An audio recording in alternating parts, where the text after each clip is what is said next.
உலகத்துல கல்ல தேடி போறாங்க. மாணிக்க கற்கள் கிடைக்குமா? நவரத்தன கல் கிடைக்குமா?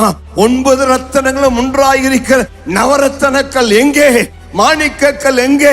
ரத்தனம் எங்க? அதனுடைய விலை மதிக்க முடியாது. ஆனா அந்த உலகத்தில் இருக்கிற எல்லா பிரஷஸ் ஸ்டோன்ஸ் ஒன்னா போட்ட விட அதை விட வெளியேற பெற்றவர்தான் என்னுடைய ஆண்டவராய் இயேசு. ஆகவே தான் நாம் சொல்கிறோம், வெளியேறப்பட்ட ரத்தத்தை எனக்காக கொடுத்தார் ஐயா. நீங்க வெளியேறப்பட்டவங்க. இந்த வெளியேறப்பட்ட இயேசுவிடத்தில் வந்து சேர்ந்த யாரும் அவர்களுடைய விலை அதிகமாய் கூடி ஓடுகிறது. இயேசுவிடத்தில் வருகிற வரைக்கும் உங்க விலை ஒன்றும் இல்லை, நீங்க சாதாரணமானவர்கள். ஆனா இயேசுவிடம் வரும் பொழுது, இயேசுவோடு நீங்கள் சேர்ந்து கொண்டால் உங்கள் விலை மதிக்க முடியாததாய் மாறி விடுகிறது. கர்த்தருக்கு மகிமை உண்டாவதாக.